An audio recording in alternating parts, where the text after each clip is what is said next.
స్త్రీ వశీకరణం కానీ పురుష వశీకరణం, ఈ రెండు వశీకరణాలు స్త్రీ కానీ పురుషుడు కానీ వర్తిస్తాయి. మనం చెప్పిన మాట వినకపోయినా మన దగ్గరికి వచ్చే విధంగా, మనం మాటకి గౌరవించే విధంగా, మనం రమ్మంటే రావాలి, పొమ్మంటే పోవాలి, కూర్చోవాలి, లెమ్మంటే లేవాలి, మనం చెప్పిన మాట గౌరవించి మనం పెళ్లి చేసుకోవాలనే విధంగా కూడా స్త్రీ వశీకరణ కానీ పురుష వశీకరణం కానీ ఉంటుందమ్మా. ఈ వశీకరణం అనేది వాళ్ళకి ఏ విధంగా ఎవరి గురించి మనం చేయాలనుకుంటున్నామో వాళ్ళ పేరు మీద కూడా ఆ వశీకరణం పట్టుకొని ఆ మంత్రం ఒకటి చెప్తాను. ఆ మంత్రం మీరు జపించగలిగారంటే ఆ వశీకరణం పట్టుకొని ఆ మంత్రం జపిస్తే 11 రోజుల్లో ఆ వ్యక్తి, నువ్వు ప్రేమించిన వ్యక్తి కానీ, అమ్మాయి కానీ, అబ్బాయి కానీ 11 రోజులు మీ దగ్గరికి వచ్చేది ఖచ్చితంగా గ్యారెంటీగా జరుగుతుంది. ఈ రోజున భయంకరమైన విషయాలు తెలుస్తాయి, తస్మాత్ జాగ్రత్త. ఏమిటి ఆ విషయాలు?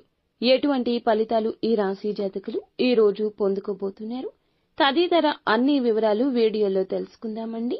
వీడియో నచ్చితే తప్పకుండా ఒక చిన్న లైక్ చేసి మమ్మల్ని సపోర్ట్ చేయండి. ఇక ఆలస్యం లేకుండా వీడియోలోకి వచ్చేద్దాము. ఇక ఈ రాశి జాతకుల గురించి తెలుసుకోవాలి. ఏమీ ఆలోచించకుండా అపరిచిత వ్యక్తులను, బయట వ్యక్తులను ఈ రోజు నమ్మేస్తారు. వారి మాటల ప్రభావాన్ని కలిగింపచేసుకోవద్దు. ప్రతికూలంగా ఉంటుంది. మిమ్మల్ని, మీ కుటుంబాన్ని రక్షించుకోవడం ముఖ్యం. ఆహారం విషయంలో జాగ్రత్త. మానసికంగా కాస్త అశాంతి ఉండొచ్చు. కుటుంబ సభ్యుల మాటలు అనుచితంగా అనిపించు. ఓర్పుగా ఉండండి.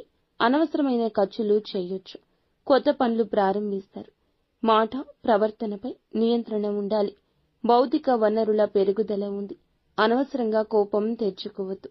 ఆస్తికి సంబంధించి వివాదం ఉండొచ్చు.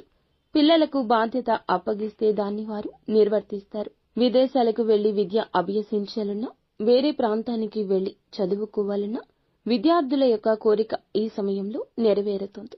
ఇక ఈ సమయంలో నిలిచిపోయిన పనులన్నీ పూర్తవుతాయి. జీవిత భాగస్వామితో మాట్లాడేటప్పుడు కాస్త సున్నితంగా ఉండండి. ఒంటరి వ్యక్తుల ప్రేమ భాగస్వామిని మీరు కలుసుకునే అవకాశం ఉంటుంది. లభించే ఏ అవకాశమైనా లాభాలుగా మార్చుకోండి. కోరుకున్న వాటి కోసం ధనాన్ని వృధాగా ఖర్చు చేయొద్దు. ఆర్థిక వ్యాపారం చేసేవారు ప్రజలపై శ్రద్ధ వహించండి. వినియోగదారులను ఆకర్షించే ప్రయత్నాలు అనుకూలిస్తాయి.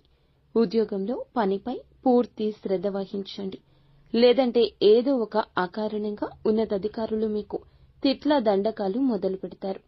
ఆయుర్వేద పరంగా ఉత్సాహంగా ఉంటుంది. వ్యాపార సంబంధిత యాత్రకు వెళ్లాల్సి రావచ్చు. విజయం కాస్త అననుకూలం. కష్టపడండి. ఆచితూచి వ్యవహరించండి. గ్రహ సంచారం సామాన్యం.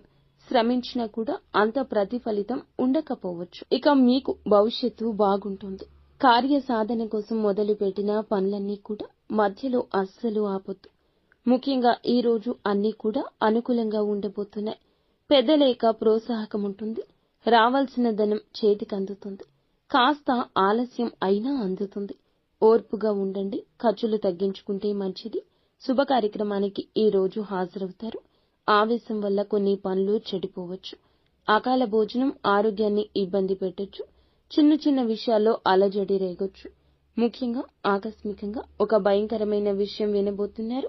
ఆరోగ్యపరంగా కావచ్చు, ఉద్యోగపరంగా కావచ్చు, ఆదాయ పరంగా కావచ్చు. డబ్బు వచ్చే ఆదాయ మార్గం ఏదైనా మూసుకుపోబోతుంది. కొద్ది రోజుల్లో మార్పు రాబోతుంది అనే మాట వినొచ్చు. కానీ గుండె చెదిరిపోకూడదు. ధనం తగ్గినా ఎప్పటికైనా ధనం వస్తుంది. ఈ యొక్క మాట గుర్తుంచుకోండి. ఖచ్చితంగా ఈ వార్త అందొచ్చు.